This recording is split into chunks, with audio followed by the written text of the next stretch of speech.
अपन पढ़ रहे थे नॉर्मल प्यूपेरियम। नॉर्मल प्यूपेरियम के अंदर अपन ने पढ़ा है कि ये प्लेसेंटा निष्कासन के बाद से लेकर जेनाइटल ऑर्गन वापस नॉर्मल स्टेट में आने तक का जो पीरियड है, टाइम है, वो क्या कहलाता है? नॉर्मल प्यूपेरियम पीरियड कहलाता है। इसके अंदर अपन ने सेकंड हेडिंग लगाई कि चेंजेस ड्यूरिंग प्यूपेरियम। प्यूपेरियम के अंदर कौन कौन से चेंजेस आते हैं, उन चेंजेस को किस नाम से जाना जाता है? किस नाम से जानते हैं? इसके नाम से जानते हैं इन्वोल्यूशन के नाम से। इसके नाम से जानते हैं इन्वोल्यूशन के भी दो प्रकार होते हैं। इन्वोल्यूशन के भी कितने प्रकार होते हैं? दो प्रकार होते हैं। दो प्रकार, एक होते हैं फिजियोलॉजिकल चेंजेस और दूसरा एनाटॉमिकल चेंजेस। तो नॉर्मल प्यूपेरियम अवधि कितनी होती है? 42 दिन, वीक 6 वीक। उसके बाद अपन पढ़ रहे थे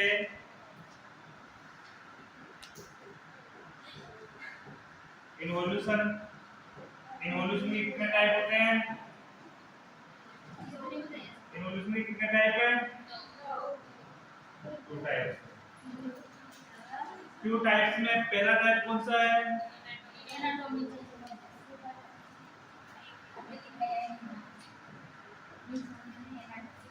anatomical changes.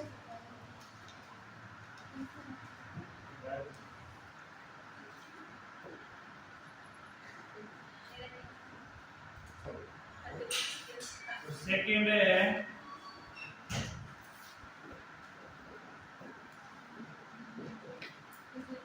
Physiological changes.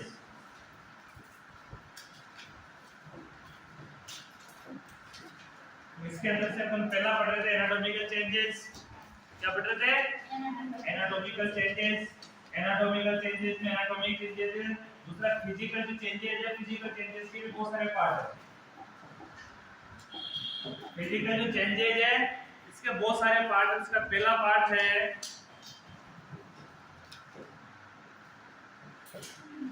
Muscles. इसका सेकंड पार्ट है ब्लड वेसल्स।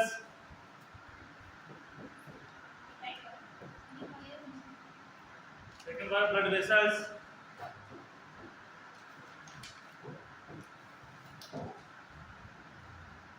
और फिजियोलॉजिकली का थर्ड पार्ट है एंडोमेट्रियम।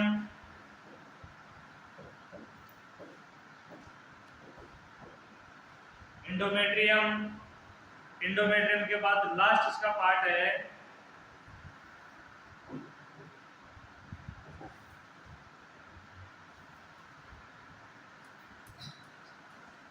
regeneration of epithelium।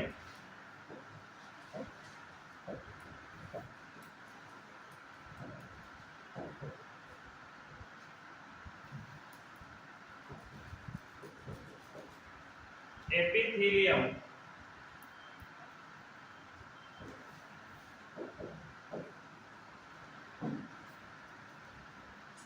तो अपन पहले हेडिंग कौन सी थी अपनी?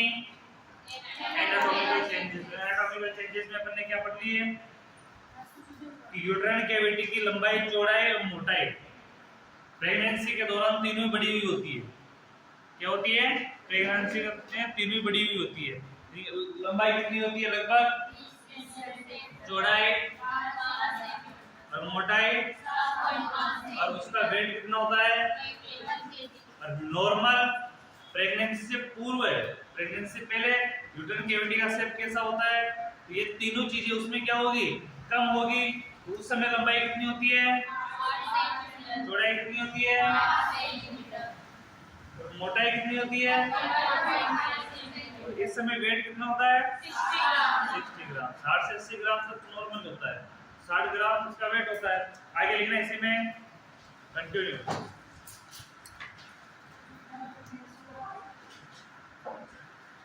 प्यूपेरियम के दौरान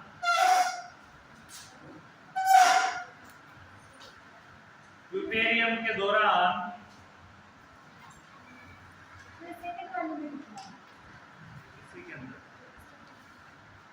एनाटॉमिकल चेंजेस में लिखना है।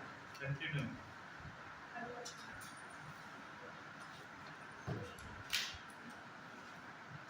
प्यूपेरियम के दौरान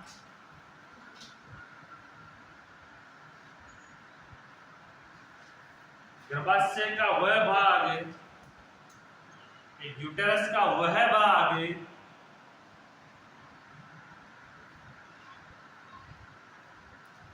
जिससे प्लेसेंटा जुड़ी रहता है, जिससे प्लेसेंटा जुड़ी रहती है,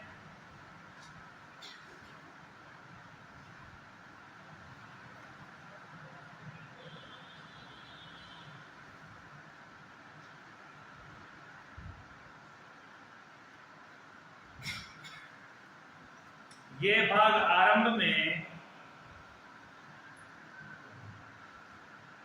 यह भाग आरंभ में 7.5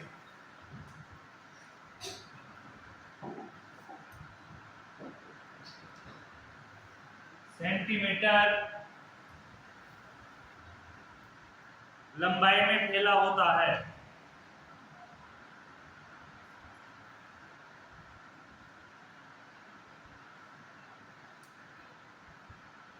लेकिन प्यूपेरियम की समाप्ति के समय, लेकिन प्यूपेरियम की समाप्ति के समय, प्यूपेरियम की समाप्ति के समय यह भाग 1.5 सेंटीमीटर 1.5 सेंटीमीटर हो जाता है। यदि प्लेसेंटा जिस भाग से जुड़ी रहती है उस भाग की नॉर्मल लेंथ कितनी होती है उस समय? 7.5 सेंटीमीटर। और प्यूपेरियम के लास्ट में जब प्यूपेरियम खत्म हो जाती है, यूनाइट्रोगोनल वापस शेप में आ जाते हैं, तो उस भाग में कितनी कमी आती है? कितना रह जाता है? Only 1.5 centimetre. तो कितनी कमी आ गई? लगभग 6 सेंटीमीटर। कितनी कमी आ गई? लगभग 6 सेंटीमीटर। नेक्स्ट पॉइंट लिखना आगे उसी में। अतः प्यूपेरियम के दौरान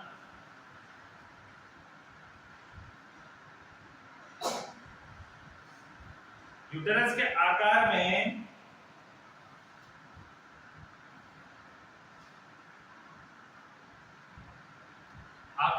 कमी आती है। यूटेरस के आकार में कमी आती है।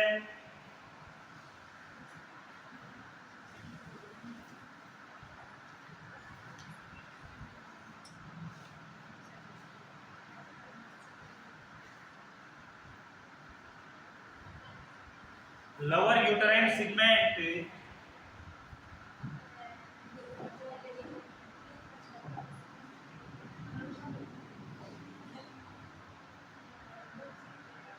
क्या हो गया भाई?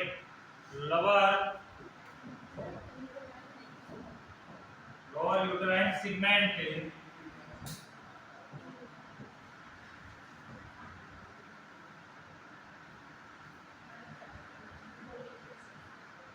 यूटेराइन सेगमेंट ये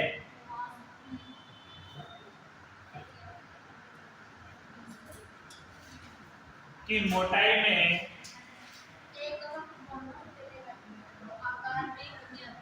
कमी आती है। नेक्स्ट उसी में लिखना आगे, लोअर यूटेराइन सेगमेंट की मोटाई में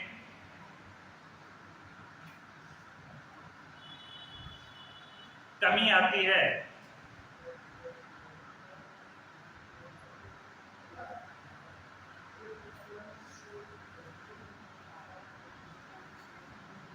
एवं अपर एंड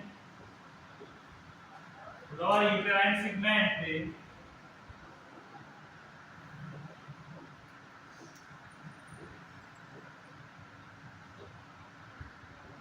परस्पर संयोजित हो जाते हैं।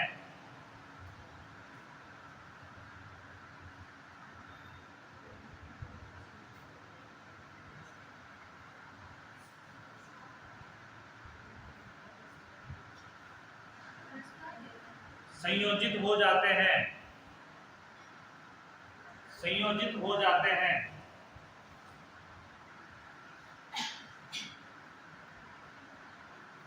कितना सर्वेक्स लगातार संकुचित होता जाता है, सर्वेक्स लगातार संकुचित होता जाता है, सर्वेक्स लगातार संकुचित होता जाता है।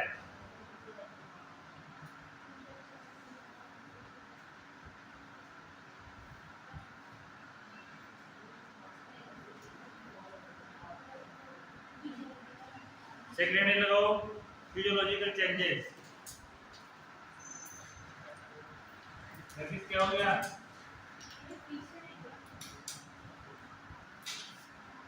तार के पीछे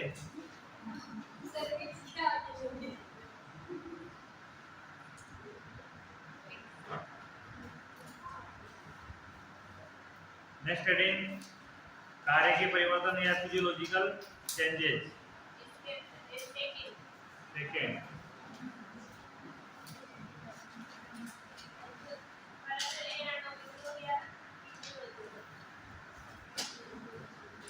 एनाटॉमिकल कंप्लीट हो गया।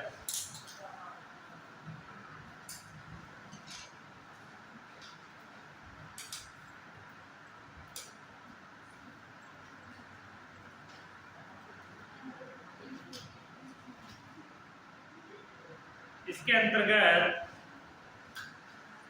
इसके अंतर्गत जो लॉजिकल चेंजेस देखना, इसके अंतर्गत यूटेरस की पेशियों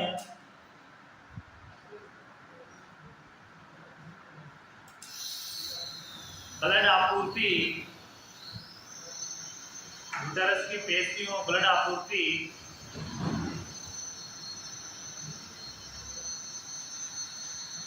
में होने वाले परिवर्तनों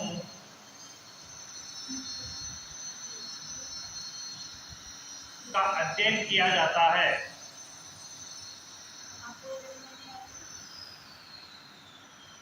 इसके अंतर्गत यूटेरस की पेशियों ब्लड आपूर्ति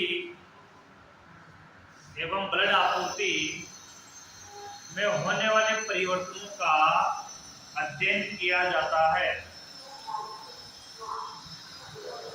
फर्स्ट आइडिया लगाने इसमें मसल्स,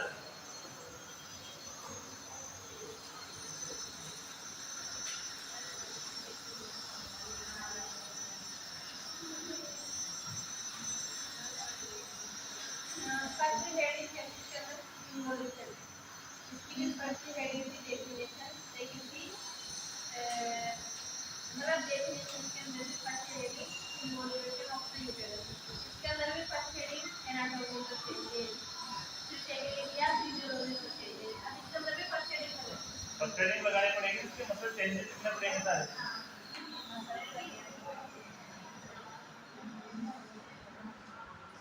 ये सारे नाम लिखा है केवल 4 नाम।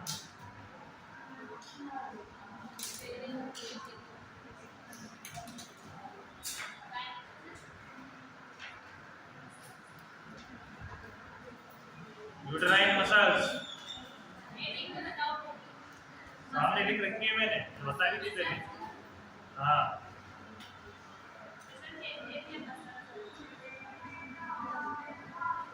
मसल्स में लिखना है।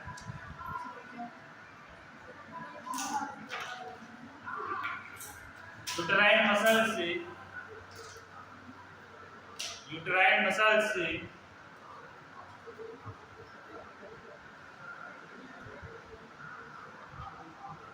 यूटेराइन मसल्स में प्रेगनेंसी के दौरान, यूटेराइन मसल्स में प्रेगनेंसी के दौरान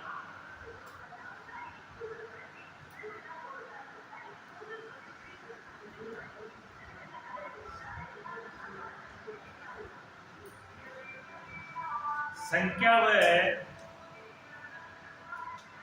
आकार दोनों में वृद्धि होती है। संख्या व आकार दोनों में वृद्धि होती है।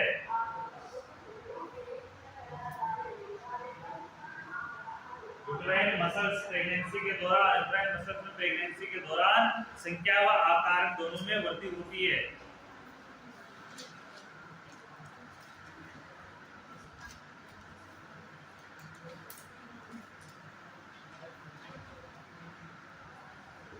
एवं प्रेगनेंसी के मसल्स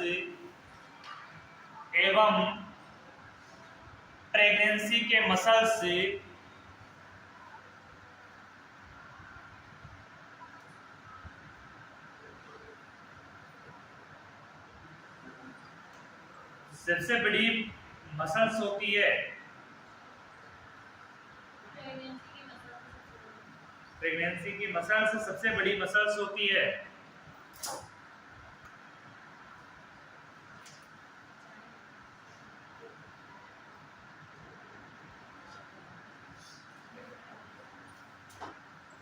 प्यूपेरियम के दौरान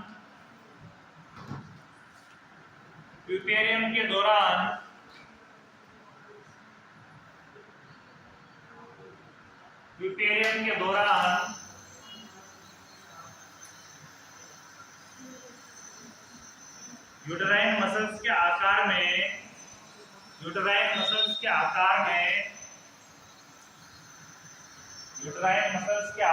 में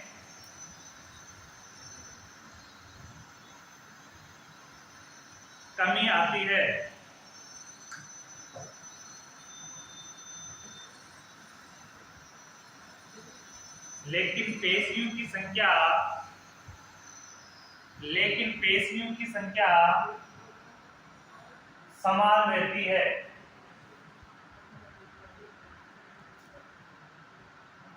लेकिन पेशियों की संख्या समान रहती है।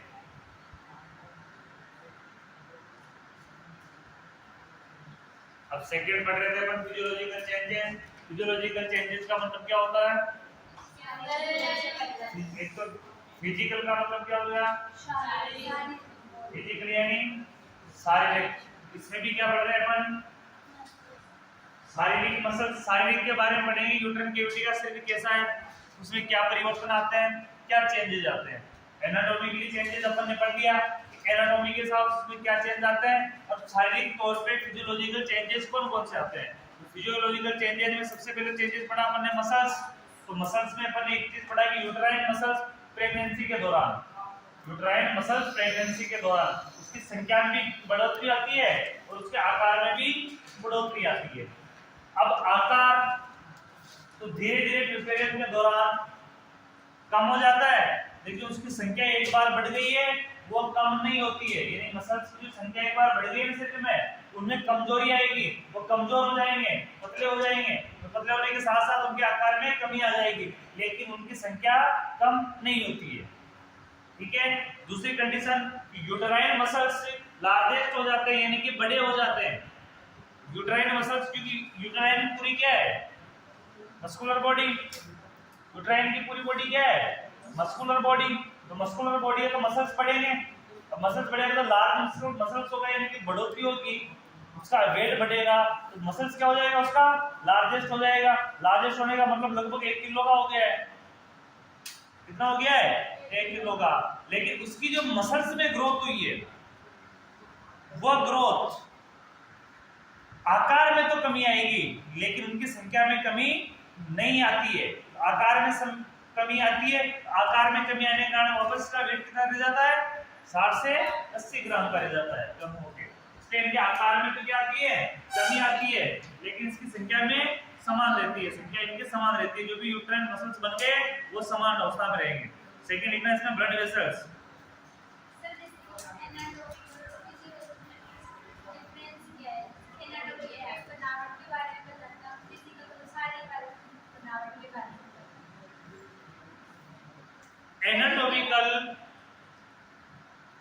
एनाटॉमिकल वो स्थिति है जो नाप चौक यानी पूरी प्रेजेंटेशन को स्थापित करती है। तो फिजियोलॉजिकली है कि फिजिकली वो किस आकार में है, फिजिकली उसका सिस्टम क्या है, ये उस चीज के बारे में बताता है, और कोई ज्यादा डिफरेंट नहीं होता दोनों।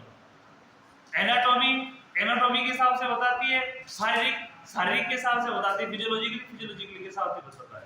वो आकार देगा, वेट देगा, सब कुछ की स्थिति देगा एनाटॉमिकली में। एनाटॉमिकली लिख है दूसरा फिजियोलॉजिकल, एनाफिजियो, वैसे दोनों साथ में पढ़ते हैं। अब देखते हैं एनाटॉमिकली में उसका आकार पढ़ा जाता है, उसकी स्थिति पढ़ी जाती है, चीजें पढ़ी जाती है। फिजियोलॉजी में, फिजियोलॉजी के अंदर उसकी जो स्थिति है वो पढ़ी जाएगी, उसमें मसल्स पढ़े जाएंगे, टिश्यू पढ़े जाएंगे, ब्लड वेसल्स पढ़े जाएंगे, ये सारी चीजें फिजियोलॉजी में आती हैं।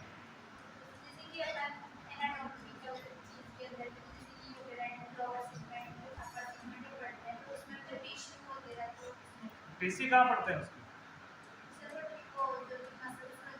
नहीं, दोनों, मैं क्या बोल रहा हूँ कि एनाटॉमी फिजियोलॉजी दोनों साथ में चलती है, कॉम्बिनेशन में।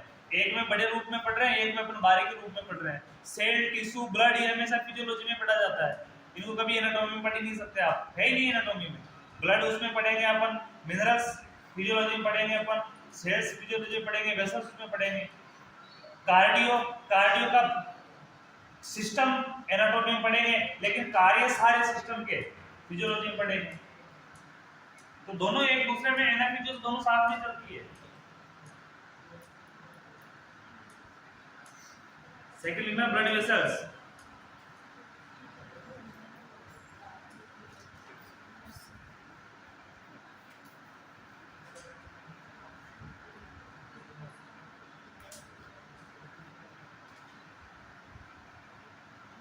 फिजियोलॉजिकली कार्य के आधार पर पढ़ रहे हैं, क्या कार्य हो रहा है उसके अंदर। एनाटॉमिकली, एनाटॉमिकली यानी उसका आकार के आधार पर पढ़ रहे हैं। एनाटॉमिकल में, एनाटॉमी में हमेशा आकार ही पढ़ा जाता है, स्ट्रक्चर ही पढ़ी जाती है। एनाटॉमी में हमेशा अगले स्ट्रक्चर पे स्टडी की जाती है। और फिजियोलॉजी में उसके काम के आधार पर पढ़ा जाता है कि ये क्या काम कर रही है। फिजियोलॉजी उसके कार्य के आधार पर होती है, एनाटॉमिकली और स्ट्रक्चर पे होती है। इसके सेकंड लिखना blood vessels, blood vessels.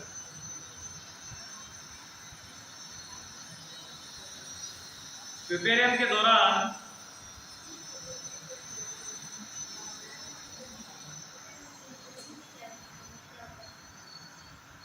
Puerperium के दौरान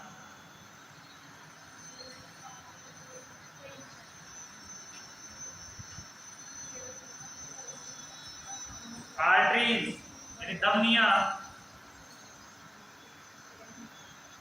संकुचित हो जाती है। बातें कर लो, क्या बोल रहे थे आप?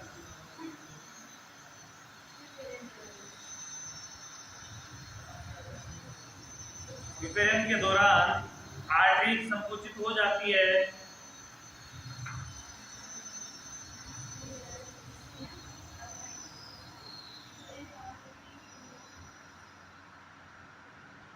एवं धमनियों के खुले सिरों, धमनियों के खुले सिरों पर यानी आर्टरीज के खुले सिरों पर, आर्टरीज के खुले सिरों पर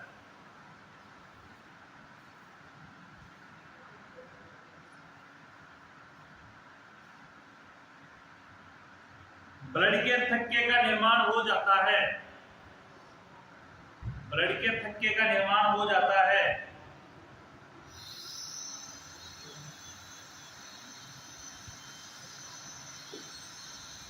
ब्लड के थक्के का निर्माण हो जाता है। थक्के को क्या बोलते हैं? क्या बोलेंगे? फ्लोर। तो इसमें अलग बोलेंगे थ्रम्बस।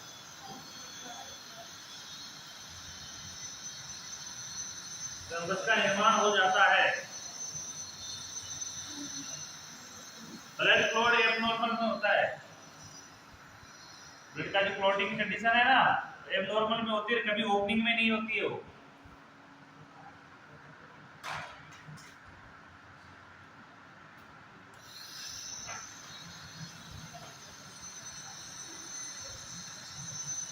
ये परिवर्तन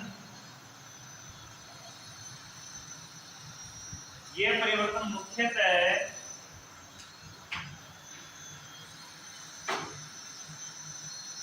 प्लेसेंटा संयोजित स्थल, प्लेसेंटा संयोजित स्थल पर होता है। ये परिवर्तन मुख्यतः प्लेसेंटा संयोजन स्थल पर होता है।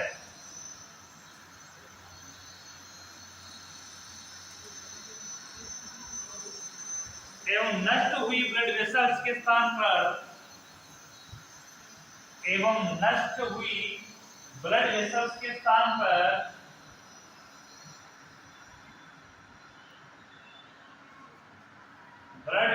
स्थान पर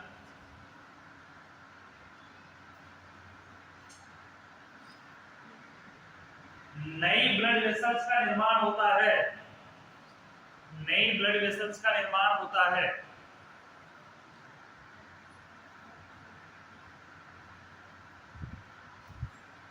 अब सेकंड फिजियोलॉजिकल चेंजेस क्या था? ब्लड वेसल्स एक मान के चलना, प्लेसेंटा और बच्चे के बीच में, तो माता से और बच्चे का जो संबंध स्थापित करती है तो क्या करती है? प्लेसेंटा। बच्चे का और माता का जो संबंध है गर्भ के अंदर, वो किसके द्वारा है? प्लेसेंटा के द्वारा। दूसरा, प्लेसेंटा बच्चे के तो नाभिनाल से जुड़ा हुआ है, माता के किससे टिका हुआ है? उदर कैविटी से, डायरेक्ट कैविटी से जुड़ा हुआ है, लेकिन कैविटी का हिस्सा नहीं है। क्या नहीं है? हिस्सा नहीं है। वो वहां से खुलेगा, हट जाएगा, यानी चिपका हुआ नहीं है। अगर उसका हिस्सा होता तो वो खुलता ही नहीं, वही रहता, लेकिन वो उसका हिस्सा नहीं है। ओनली क्या है? उससे टिका हुआ है, इससे टिका हुआ है। अब टिकने के बावजूद भी किसी सरफेस से वो टिका हुआ है। डेडुनम की क्या नाम उसको? डेसिडुआ से क्या हो रखा है? वो संयोजित हो रखा है। संयोजित में ओनली चिपका हुआ है। जहां से वो चिपका है वहां की डेसिडुआ क्या हो चुकी है? नष्ट। जहां से चिपका है वहां की डेसिडुआ नष्ट है, और वो उसका डायरेक्ट कनेक्शन किससे है? ब्लड वेसल से। किससे कनेक्शन है?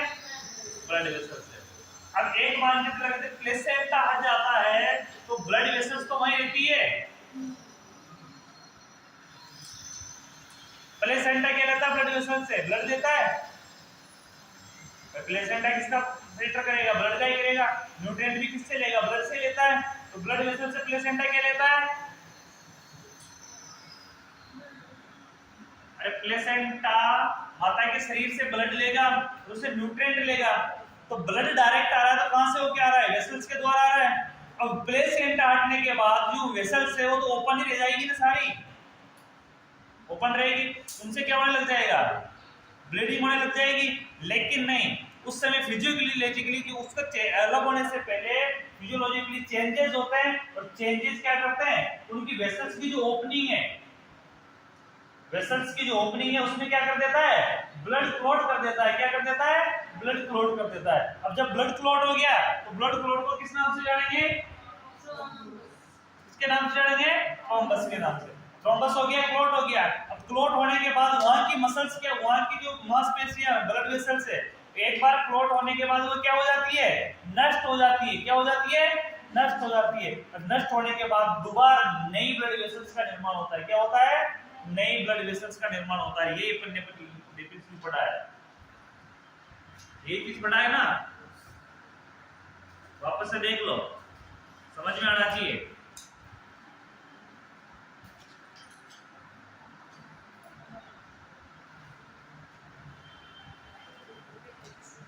इसमें दिया हुआ प्यूपेरियम के दौरान आर्टरी संकुचित हो जाती है। कैसे हो जाती है? संकुचित। संकुचित का मतलब क्या हो जाती है? सिकुड़ जाती है।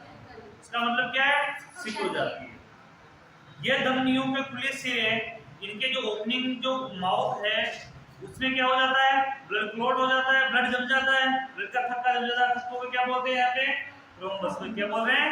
थ्रोम्बस बोल रहे हैं। थ्रोम्बस के साथ साथ ये परिवर्तन मुख्यतः जहां प्लेसेंटा जुड़ा रहता है यूट्राइन कैविटी से, वहां पे होता है। ये परिवर्तन मुख्यतः कहां पे होता है? जहां से प्लेसेंटा जुड़ा हुआ है। प्लेसेंटा हट गया है, वहां वेसल्स बच गए, तो वेसल्स में क्लॉट हो जाएगा, तो ब्लड बाहर नहीं आ पाएगा, ब्लड वहीं रुक जाएगा। रुकने के बाद ये नष्ट हो जाती है। नष्ट होने के बाद जब भी रिक्वायरमेंट होती है तो नई वेसल्स का निर्माण होता है। किसका निर्माण होता है? नई वेसल्स का निर्माण होता है। एक बार क्लॉट होने के बाद वो मुंह नहीं खुलता है, तो नई वेसल्स बनेगी। अगली हेडिंग लगाओ, एंडोमेट्रियम,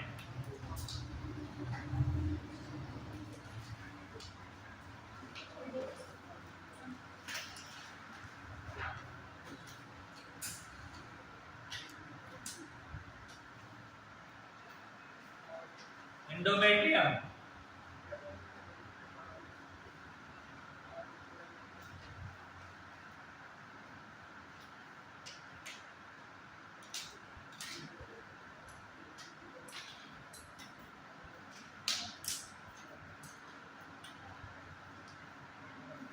इधर से फर्स्ट खड़े हुए। यूट्राइन कैविटी की कितनी परत होती है? आगे यूट्राइन कैविटी की कितनी लेयर होती है? फिर आगे कौन कौन सी?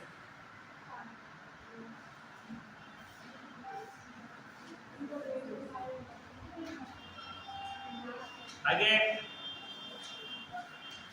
बताओ, यूट्राइन कैविटी की कितनी लेयर होती है? कितनी लेयर से मिलकर यूट्राइन कैविटी बनती है? आगे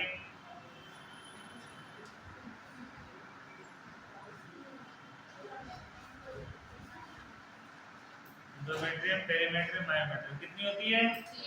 3। बैठो। आगे मायोमेट्रियम कौन सी होती है?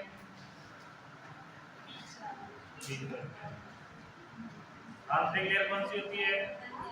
आंतरिक लेयर होती है एंडोमेट्रियम। एंडोमेट्रियम कितनी लेयर से मिलकर बनती है? कौन कौन सी?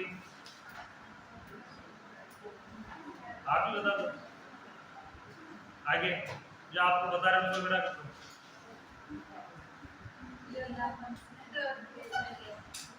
कौन सी? प्रेगनेंसी के दौरान बेसल लेयर, बेसल लेयर,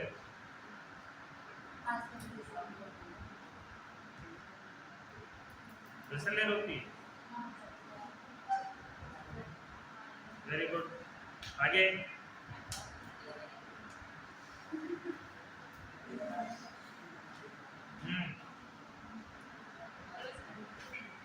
मैं क्या बोलूं, इनके जवाब का पूरा करो।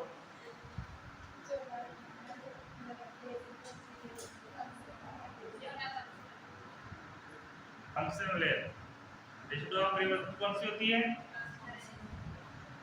बेसल में क्या होता है?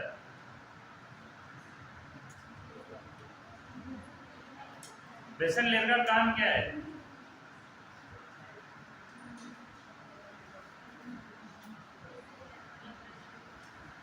एंडोमेट्रियम 2 लेयर से मिलकर बनी है, बेसल, फंक्शनल।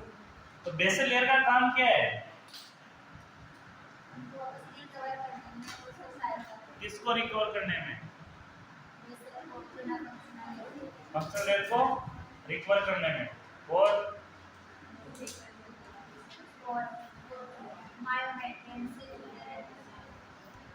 चलो बैठो।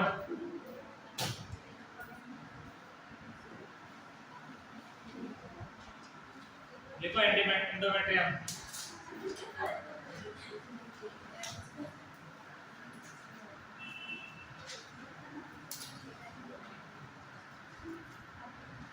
पूरी बॉडी के अंदर सुनना, पूरी यूट्राइन कैविटी की पूरी बॉडी के अंदर सबसे ज्यादा ब्लड सर्कुलेशन होती है तो वो होती है एंडोमेट्रियम की बेसल लेयर के अंदर। किसके अंदर होती है? एंडोमेट्रियम की बेसल लेयर के अंदर। और बेसल लेयर के अंदर ब्लड वेसल्स की सबसे ज्यादा मात्रा ही पाई जाती है। किसकी मात्रा पाई जाती है? ब्लड वेसल्स की। दूसरी की ब्लड वेसल्स की सबसे ज्यादा ब्लड सर्कुलेशन होने के कारण जो म्यूकस मेम्ब्रेन है, उसको फंक्शनल लेयर बोलते हैं अपन, वो ओनली म्यूकस की बनी होती है, कोई अलग से लेयर नहीं है। म्यूकस की लेयर है, चिपचिपे पदार्थ की लेयर बनी होती है, वो लेयर वो बेसल लेयर के उससे बनती है। बेसल लेयर उसको क्या करती है? रिकवर करती है। तो यही चीज हर महीने बनती है, हर महीने टूटती है, हर महीने बनती है और हर महीने टूटती है। इसके टूटकर इस उसको बाहर आने को ब्लीडिंग बोलते हैं। ये मेंस्ट्रुएशन साइकिल की प्रक्रिया है। दूसरा कि जो एमसी साइकिल है उसके अंदर फंक्शनल लेयर के साथ साथ और ओवम भी, खराब ओवम भी क्या आते हैं, बाहर आते हैं। उसको बनने में समय लगभग ओवम को सीक्रेट होने में, वापस से रिकवर होने में लगभग 40 डेज का समय लगता है। 14 डेज का समय लगता है। कितने डेज का? 14 डेज के, 14 दिन का समय लगता है। इसलिए 14 दिन के बाद फीमेल वापस प्रेग्नेंट हो सकती है, क्योंकि ओवम भी परिपक्व हो जाएंगे और लेयर भी बन जाती है। फिर 20 से 21 दिन तक 14 दिन में कब से गिने जो ब्लीडिंग स्टार्ट होने से लेके गिनेंगे, ब्लीडिंग खत्म होने के फेज से लेकर जब तक ब्लीडिंग खत्म, जैसे कि 3 दिन में ब्लीडिंग खत्म हो तो भाई से स्टार्ट करेंगे 14 दिन, जहां से स्टार्ट होती है वहां से 14वें दिन स्टार्ट करते हैं। 28 दिन का साइकिल होता है और वो 3 दिन भी 28वें दिन में काउंट किए जाते हैं। 3 दिन या 4 दिन जो ब्लीडिंग होती है ना, वो उन्हीं दिनों में काउंट किए जाते हैं। वो एक्स्ट्रा नहीं निकालते उसको कि हर 28 दिन से 3-4 दिन एक्स्ट्रा निकालते हो, नहीं, उसी चीज में। यानी ब्लीडिंग का बंद होने का टाइम से काउंट नहीं होता है, स्टार्टिंग टाइम से काउंट होता है कि ब्लीडिंग कब से स्टार्ट हुई। वहां से 14 डेज काउंट किए जाते हैं। 14 डेज के अंदर वापस ये चीजें रिकवर हो जाती है और 20-21 दिन तक ये कंप्लीट ऐसी रहती है। 20-21 दिन के बाद क्या होता है, ये वापस फूलना प्रारंभ हो जाती है और फूल कर 28वें दिन तक ये टूट कर बाहर आना प्रारंभ हो जाती है। और ये लेयर प्रेगनेंसी के समय बढ़ जाती है, मोटी हो जाती है और मोटी होकर किसका रूप ले लेती है? डेसिडुआ का रूप ले लेती है। किसका रूप ले लेती है? डेसिडुआ का रूप ले लेती है। और डेसिडुआ का रूप लेने के बाद प्लेसेंटा भी किससे जुड़ता है? डेसिडुआ से। किससे जुड़ेगा? डेसिडुआ से। जहां से प्लेसेंटा जुड़ रहा है, प्लेसेंटा के जहां से अंदर जुड़ेगा वहां की डेसिडुआ खत्म हो जाती है। क्या खत्म हो जाती है? डेसिडुआ। अगर चारों ओर तो उसके डेसिडुआ रहेगी, लेकिन जहां से वो जुड़ा है वो डायरेक्ट किससे जाके जुड़ेगा? फंक्शनल लेयर से। किससे जाके जुड़ेगा? फंक्शनल से या बेसल से? बेसल लेयर से। फंक्शनल तो होती नहीं है, क्योंकि फंक्शनल में ब्लड सर्कुलेशन होती नहीं है, तो किससे जुड़ेगा? डायरेक्ट बेसल लेयर से। बेसल लेयर पे क्या है? ब्लड वेसल्स है, जिससे वो डायरेक्ट क्या करता है? ब्लड लेता है। प्लेसेंटा डायरेक्ट क्या लेता है? उनसे ब्लड लेता है। अब ब्लड लेने के बाद जब प्लेसेंटा अलग होता है, तो अलग होगा तो वहां तो म्यूकस मेम्ब्रेन पहले से है ही नहीं, तो ब्लीडिंग को रोकेंगे कैसे? तो उसको रुकने से पहले प्लेसेंटा अलग होते ही जो वेसल्स है, जो ओपनिंग में होती है, वो क्या हो जाती है? ऑटोमेटिक उसमें क्लोट आ जाता है। क्या आ जाता है? क्लोट। उनके ओपनिंग टाइम में क्लोट आ जाता है, उसको थ्रोम्बस बोला है। क्या बोला है? थ्रोम्बस बोला है। थ्रोम्बस बोलने के बाद उसमें क्लोट आएगा, तो वहां की वेसल्स नष्ट हो जाती है। क्लोट आएगा तो जहां से प्लेसेंटा जुड़ा था वहां की वेसल्स क्या हो जाती है? ब्लड वेसल्स धीरे धीरे नष्ट हो जाती है और वापस में धीरे धीरे रिकवर होती है, नई बन के आती है। क्या बनती है? नई बनती है। अगली रीडिंग लगाओ एंडोमेट्रियम।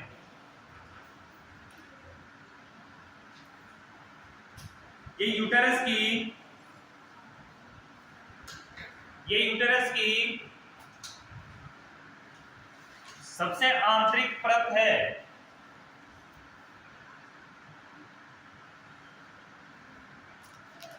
ये यूटेरस की सबसे आंतरिक परत है।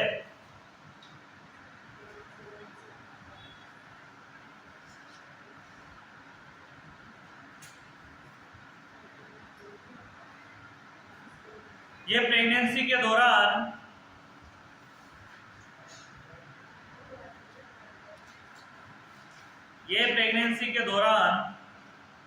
अत्यधिक संवहनीय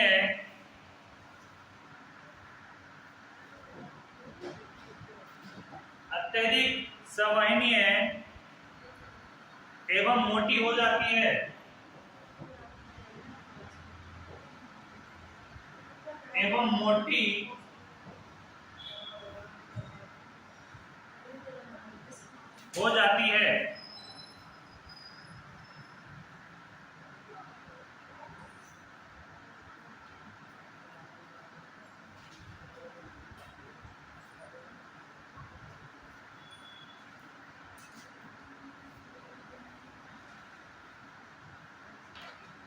प्रेगनेंसी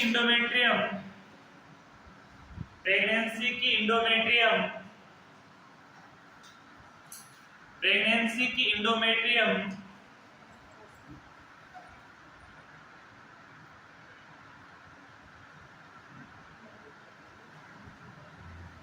बहुस्तरीय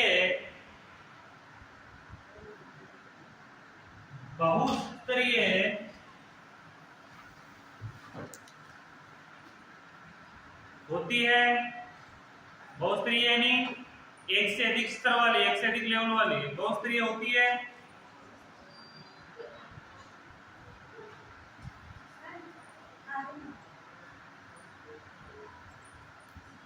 यह डेसिडुआ का अधिकांश भाग, यह डेसिडुआ का अधिकांश भाग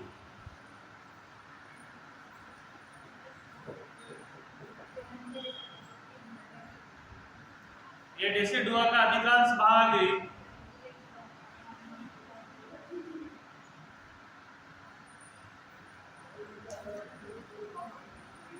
यूटरस से निष्कासित कर दिया जाता है।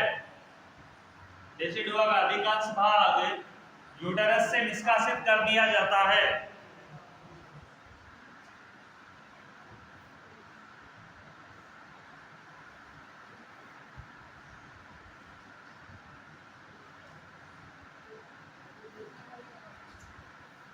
एवं प्यूपेरियम के अंत में, एवं प्यूपेरियम के अंत में,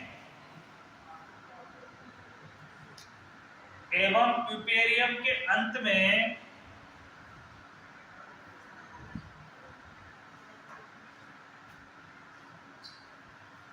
ये स्तर,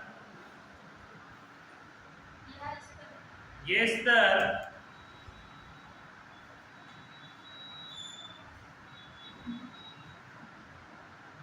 प्री प्रेग्नेंट स्टेज में आ जाता है। प्री प्रेग्नेंट स्टेज में आ जाता है।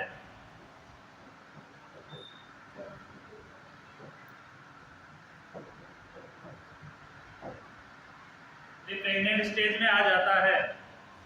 प्री प्रेग्नेंट स्टेज यानी प्रेगनेंसी से पहले। एवं इसकी मोटाई में कमी आती है, एवं इसकी मोटाई में कमी आती है।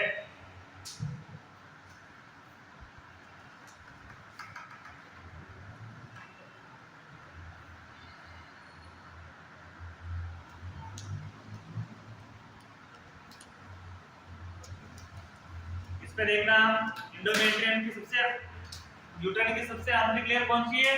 इंडोमेट्रियम। इंडोमेट्रियम बहुस्तरीय होती है और ये प्रेगनेंसी के समय लार्ज मोटी हो जाती है, अधिक स्रावणीय और मोटी हो जाती है। दूसरा कि इसके डेसिडुआ लेयर इसके फंक्शनल के रूप में रहती है, और जब यूट्राइन डेसिडुआ को अधिकतर भाग को क्या कर देता है? डिलीवरी के समय बाहर निष्कासित कर देता है। डेसिडुआ टूटकर किसके साथ बाहर आ जाती है? डिलीवरी के साथ ही बाहर आ जाती है। और डिलीवरी के साथ बाहर कुछ हिस्सा रहता है वो धीरे धीरे बाहर आता जाता है, कुछ हिस्सा रहता है जो कम से कम 7-8 दिन तक प्रेगनेंसी के बाद सिक्रेशन चलता, सिक्रेशन होता रहता है, उसके द्वारा वो बाहर निकलता रहता है। और ये प्रेगनेंसी के पूर्व जैसी कंडीशन में, यानी कि प्यूपेरियम के लास्ट में प्रेगनेंसी से पहले की जो कंडीशन थी उस कंडीशन में धीरे धीरे आ जाती है। इसके आकार में भी क्या आती है? कमी आती है। नेक्स्ट हेडिंग लगाना, जनरेशन ऑफ एपिथेलियम।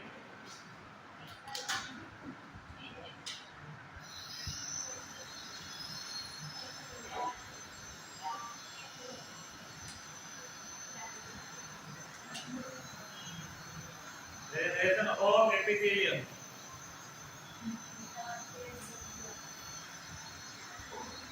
क्या हो गया आपको?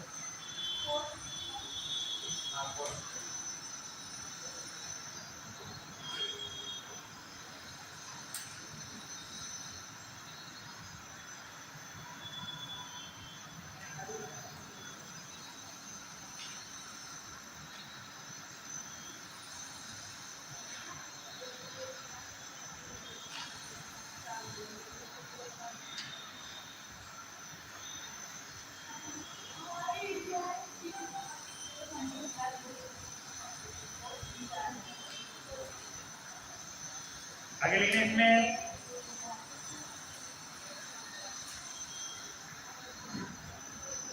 अरे बातें नहीं, आप लोगों को समझ में नहीं आता एक बार में।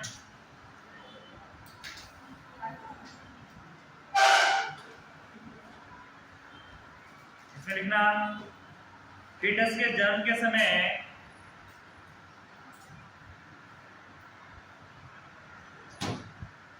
फीटस जन्म के समय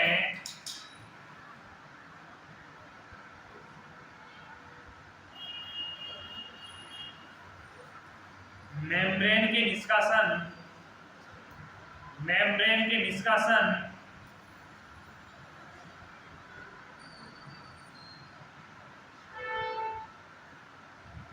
के परिणाम स्वरूप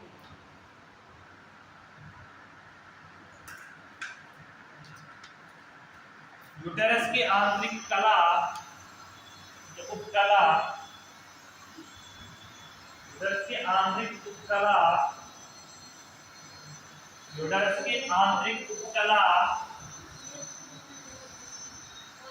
उपकला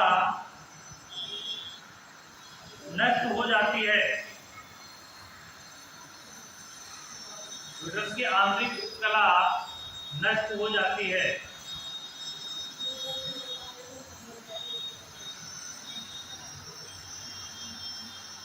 सीधे बैठो। आप तीनों में से किसी के मुंह इतना लिखा तो मैं वहां शेप चेंज करा दूंगा आपकी बात।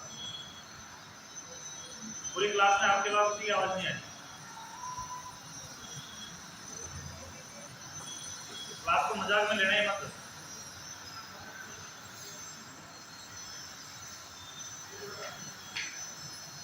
आगे देखिए इसमें प्यूपेरियम के दौरान सबसे पहला बड़ा इसमें शिशु के जन्म के समय जो मेम्ब्रेन निष्कासित होती है, शिशु के जन्म के समय क्या निष्कासित होती है? यूट्राइन कैविटी की जो मेम्ब्रेन निष्कासित होती है, उस मेम्ब्रेन के निष्कासन के परिणाम स्वरूप तो यूट्राइन की आंतरिक उपकला है, आंतरिक उपकला भी है कि मेम्ब्रेन ही होती है, अंदर की आंतरिक उपकला उसको भी क्या होती है? हानि होती है, वो भी नष्ट होती है। आगे लिखना है इसी के अंदर कि प्यूपेरियम के दौरान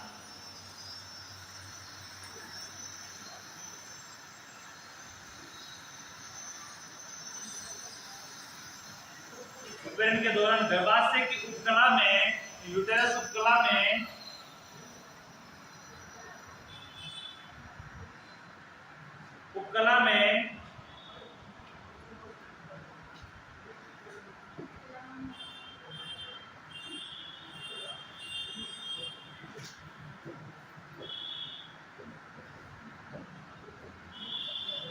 पुनरुद्भवन यानी वापस दोबारा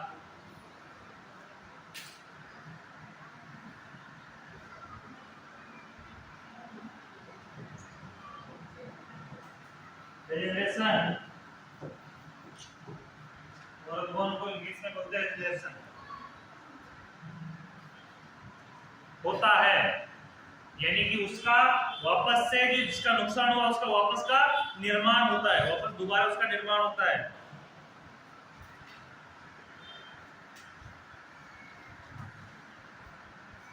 इसके परिणाम स्वरूप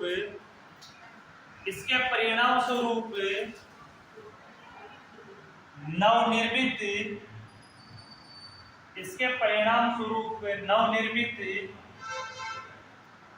उपकला का निर्माण होता है। इसके परिणाम स्वरूप नवनिर्मित उपकला का निर्माण होता है।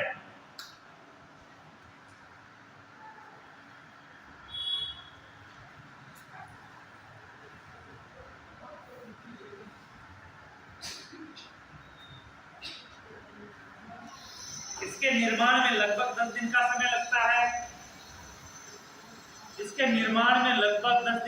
लगता है।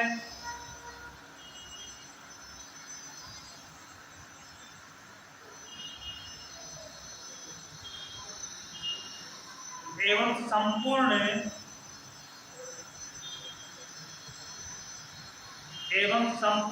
इंडोमेट्रियम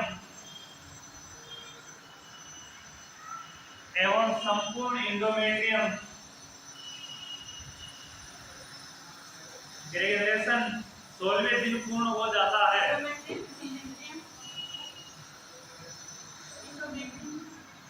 इंडोमेट्रियम ग्रेजुएशन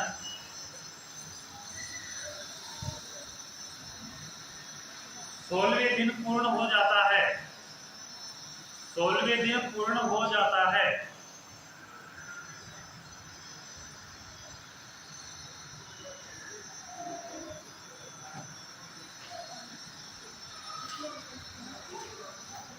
लेकिन प्लेसेंटा के संयोजन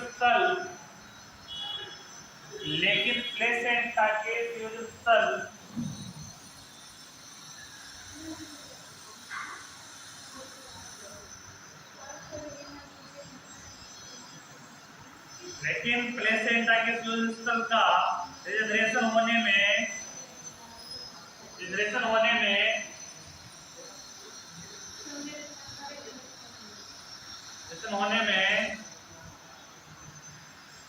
6 वीक का समय लगता है। 6 वीक का समय लगता है।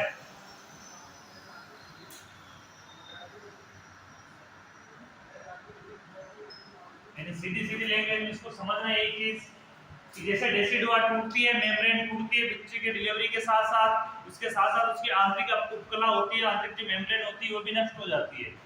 उसका वापस बनना, उसका वापस निर्माण होना, उसके वापस निर्माण होने में लगभग 10 दिन का समय लगता है। कितना समय लगता है? 10 दिन का समय लगता है। लेकिन संपूर्ण इंडोमेट्रियम लेयर को कंप्लीट होने में 16 दिन लगते हैं। कितने दिन लगते हैं? 16 दिन लगते हैं। संपूर्ण इंडोमेट्रियम का वापस से निर्माण होने में, वापस से पूर्ण रूप से कंप्लीट होने में कितना समय लगता है? 16 दिन का समय लगता है। लेकिन जहां से प्लेसेंटा जुड़ा रहता है उसको कंप्लीट होने में लगभग 6 वीक का समय लगता है, यानी कि 42 दिन लगते हैं। ठीक है, यानी कि जहां से प्लेसेंटा जुड़ा है वहां से एंडोमेट्रियम को वापस रिकवर होने में कितना समय लगेगा?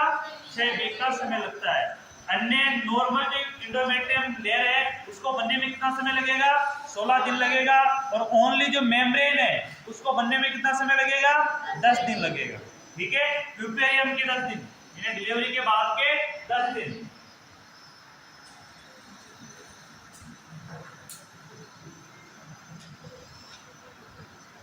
इसमें सेकंड हेडिंग लगाना आगे। पहली हेडिंग लगाई थी अपने involution of the uterus, involution of the uterus. First heading लगाई थी ये, जिसके अंदर अपन ने एनाटॉमिकली और फिजियोलॉजिकली पढ़ लिया।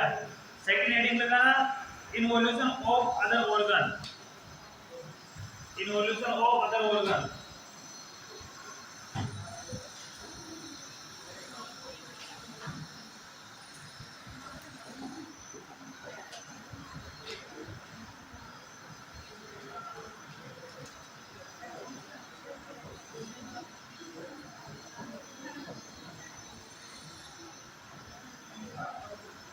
अदर ऑर्गन,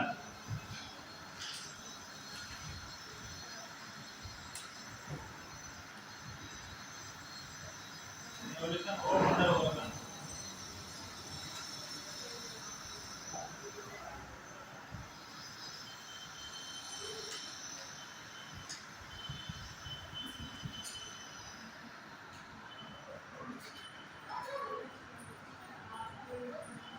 अदर ऑर्गन में सबसे पहले लिखना वेजाइना।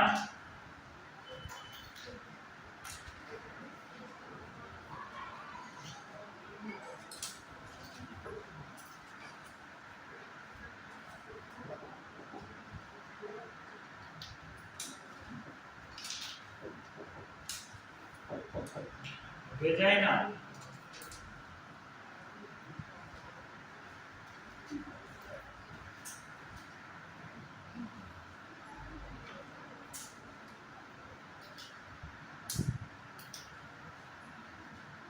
इसके इन्वोल्यूशन में, इसके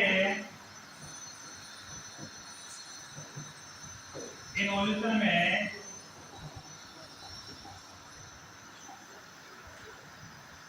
लगभग 4 से 8 वीक, 4 से 8 वीक का समय लगता है। इसके इवोल्यूशन में लगभग 4 से 8 वीक का समय लगता है।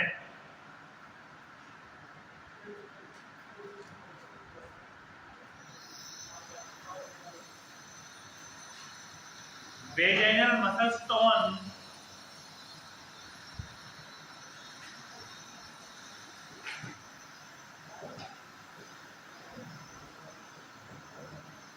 Vaginal muscle stone, vaginal muscle stone पुनः प्राप्त हो जाती है, पुनः प्राप्त हो जाती है।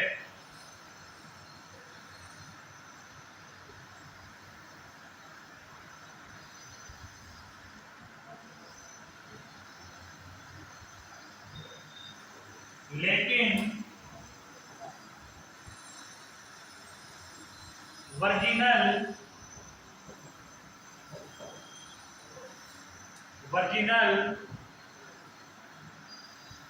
स्टेज में कभी वापस नहीं आती है, स्टेज में वापस नहीं आती है।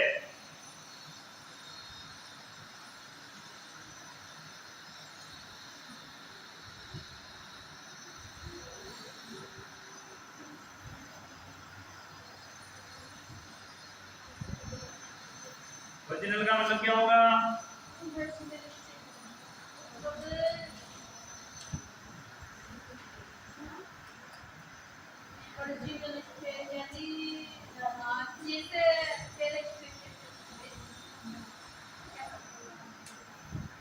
कुंवारापन, वर्जिनिटी मतलब होता है कुंवारापन, यानी कि एक बार प्रेग्नेंट होने के बाद, बच्चे की डिलीवरी होने के बाद, जैसे कुंवारेपन की जो वेजाइना का शेप होता है स्टार्टिंग में डिलीवरी से पहले का शेप, वैसा शेप वापस से नहीं आता है। यानी उसमें क्या नहीं होता है, यानी कि उसका जो मसल स्टोन है, वेजाइनल मसल स्टोन है, वो तो रिकवर हो जाता है वापस से, लेकिन फिर भी वर्जिनिटी जो सिस्टम है वर्जिनिटी का, वैसे यानी कि वास्तव में जैसे पहले एक स्ट्रक्चर थी वैसी स्ट्रक्चर में वो नहीं आती है।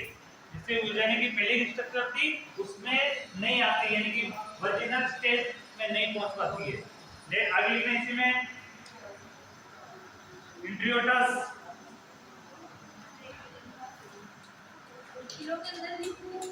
इंट्रोइटस, इसी के अंदर लिखना है वेजाइना के अंदर।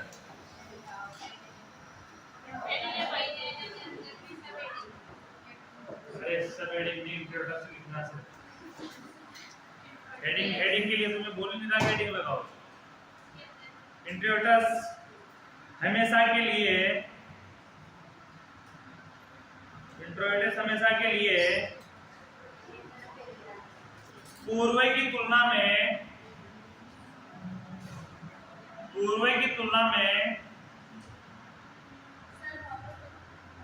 इंट्रोइटस हमेशा के लिए पूर्व की तुलना में बना रहता है।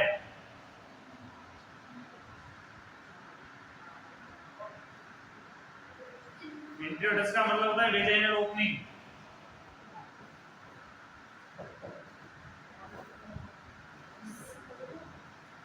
वेजाइनल ओपनिंग योनि द्वार।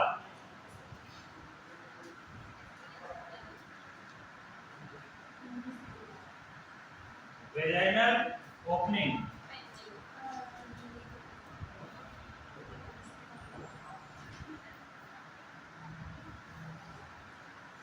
अब वेजाइना में क्या क्या परिवर्तन आया देखना। इन्वोल्यूशन लगभग कितने दिन में होता है इसका? 4 से 8 दिन में, 4 से 8 वीक में होता है। कितने में होता है? 4 से 8 वीक में होता है। इतना समय लगता है इसको वापस से नेचुरल पोजीशन में आने के लिए। दूसरी कंडीशन, इसके जो वेजाइनल मसल स्टोन है वो वापस से प्राप्त हो जाते हैं। प्रेगनेंसी के समय वेजाइनल मसल स्टोन बंद हो जाता है, यानी कि यूटेरिन कैविटी के साथ साथ वेजाइनल मसल स्टोन है, इसमें कॉन्ट्रैक्शन बंद हो जाता है। मसल स्टोन का मतलब क्या है? मसल का हिलना डुलना, उसमें टोन उत्पन्न होना, वो बंद हो जाता है। क्योंकि मसल स्टोन उत्पन्न होगा तो यूटेरिन कैविटी भी उत्पन्न होगा, तो कॉन्ट्रैक्शन होने लग जाएगा। तो कॉन्ट्रैक्शन यूटेरिन कैविटी में नहीं होता तो वेजाइना में भी नहीं होगा, तो मसल स्टोन वहां बंद हो जाते हैं। लेकिन ये चीजें वापस से डिलीवरी के बाद प्राप्त हो जाती है, तो इसको प्राप्त होने में 4 से 8 वीक का समय लगता है। इसके साथ साथ वर्जिनल स्टेज कभी वापस नहीं आती है, वर्जिनिटी वापस नहीं आती है। एक बार प्रेग्नेंट होने के बाद वर्जिनिटी वापस नहीं आएगी। इसके अलावा जो वेजाइनल जो ओपनिंग है उसका भी शेप सामान्य से अधिक रह जाता है, यानी ओपनिंग भी सामान्य से अधिक बड़ी रह जाती है, यानी कि वो भी वर्जिनिटी के समान नहीं हो पाती। सामान्य से अधिक बड़ी डिलीवरी के बाद होती है, 6 मंथ के बाद। सामान्य डिलीवरी के बाद, सामान्य में ओनली फॉर डिलीवरी के बाद ही होती है। क्योंकि डिलीवरी के बाद बहुत में क्या होता है, बहुत सी फीमेल में कट लग जाता है, कट लगने के बाद में टांगे लग जाते हैं। तो वैसे ही ओपनिंग, वेजाइनल ओपनिंग बढ़ेगी, सर्विक्स में बढ़ेगा, सर्विक्स बढ़ेगा, वेजाइनल ओपनिंग बढ़ेगी, क्योंकि बच्चे को बाहर आना है। तो बच्चे का जो सिर का डायमीटर है वो बड़ा है, सामान्य से बड़ा है, तो उस कंडीशन में उस शेप में आएगी, तो उसमें वापस वो नॉर्मल शेप में आएगी। क्यों?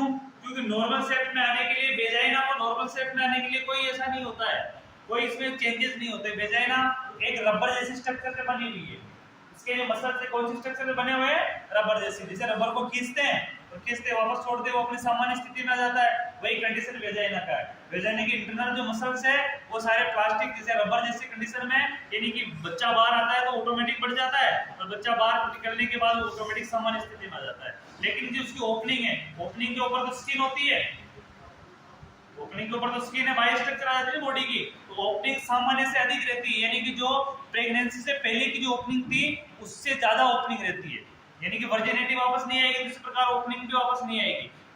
सेक्सुअल इंटरकोर्स से तो ये होता है कि जो हाइमन लेयर होती है वो रप्चर हो जाती है, उसके बाद हाइमन नहीं बन पाती है और उससे कोई फर्क नहीं पड़ता है। आगे देखना, broad and round ligament. Second, भेजाने के बाद सेकेंड प्लेटिंग लगाना,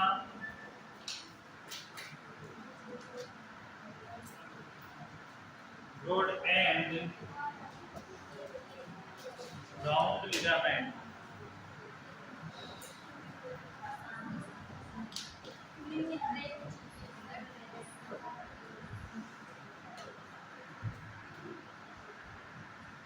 ब्रॉड एंड राउंड लिगामेंट,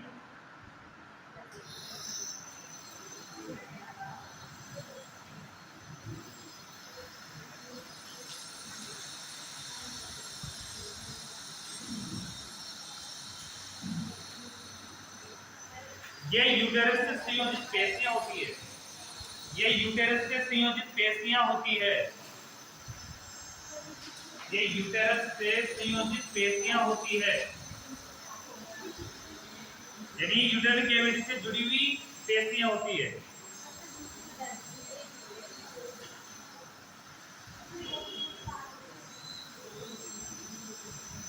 जो यूटेरस को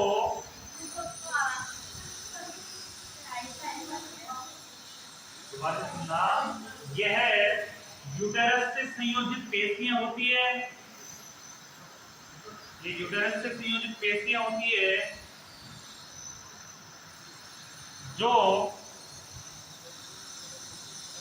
जो यूटेरस को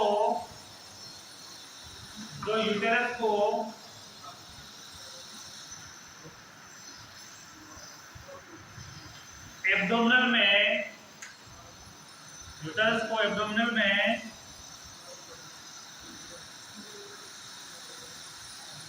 निश्चित स्थान पर बनाए रखने में मदद करती है, निश्चित स्थान पर बनाए रखने में मदद करती है। यूटेरस को एब्डोमिनल के अंदर उसका एक निश्चित स्थान है, वहां पे उसको बांध कर रखती है, वहां रहने में उसकी मदद करती है। लिगामेंट क्या काम करते हैं? यानी कि जो ऑर्गन है उनको तो जोड़ने का काम करेंगे।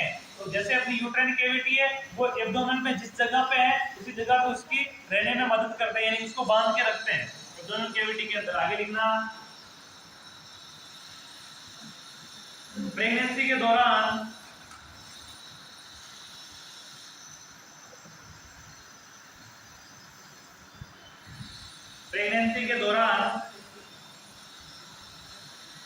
इनमें अधिकांश खिंचाव, प्रेगनेंसी के दौरान इनमें अधिकांश खिंचाव होने के कारण इन्हें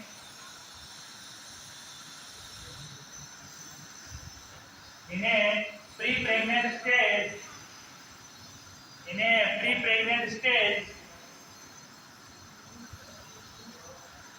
में आने में समय लगता है।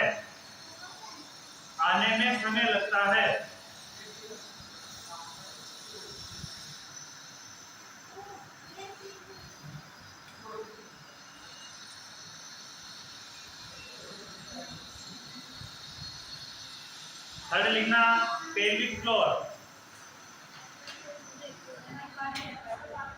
अरे मैंने लिखा मैं छुट्टी दे दूंगा, मुझे पता है कि ब्रेक देना है। इसको लोगों पेल्विक फ्लोर।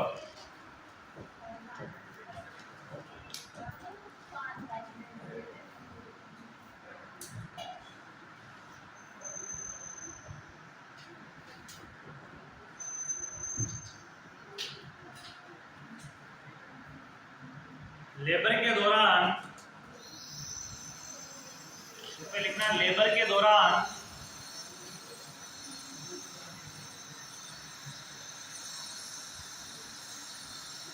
फीमेल के पेल्विक क्षेत्र,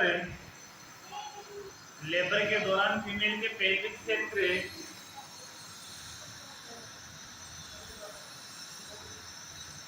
की पेशियों में, लेबर के दौरान पेल्विक की फीमेल पेल्विक क्षेत्र की पेशियों में अत्यधिक खिंचाव होता है, अत्यधिक खिंचाव होता है।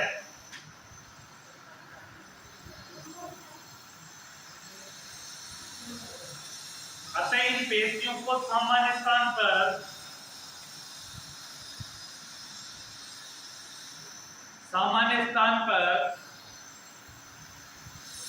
आने में अधिक समय लगता है, अधिक समय लगता है।